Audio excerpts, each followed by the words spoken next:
అనమాట. "అత్త నాకెందుకు అత్త నువ్వే పెట్టుకో" అని చెప్పేసి అనింది. కానీ ఆమె ఇచ్చింది. ఇచ్చిన వెంటనే ఆ కోడలికి అబ్బా! మా అత్త ఇంత మంచిదా? నేనే ఈమెకి విషం పెట్టి చంపాలనుకుంటానానా? నేనింత తప్పు చేసినానా అని ఏడస్తా పరిగెత్తా వాళ్ళ మేనమామ దగ్గరికి పోయింది. మామ మా అత్త చాలా మంచిది మామ.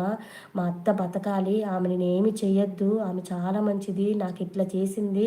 నాకు నా బీరువా బేగాలు ఇచ్చేసింది. ఆమె నగలు గాని నాకిచ్చింది మామ. బతకాలి. ఆమెకేమన్నా మందుంటే ఇయ్యి మామ. ఆమె చచ్చిపోకూడదు మామ అని చెప్పి ఎక్కి ఎక్కి ఏడ్చి వాళ్ళ మామ కాలు పట్టుకునింది. పట్టుకున్నప్పుడు వాళ్ళ మామ ఒకటే మాట, "నాయనా నేనైతే ఏ విషం ఇవ్వలేదు. నీకు అది పాయిజన్ అని చెప్పి ఇచ్చాను. అది విషం కాదు నాయనా. అది మోకాలు నొప్పి. మీ అత్తకి మోకాలు నొప్పి అన్నావు కదా! ఆ నొప్పి తగ్గేదానికి ఇచ్చాను. నువ్వు రోజు పాలల్లో కలిపియటం వల్ల ఆమెకి మోకాలు నొప్పి గాని తగ్గుంటుంది. ఏమీ లేదు.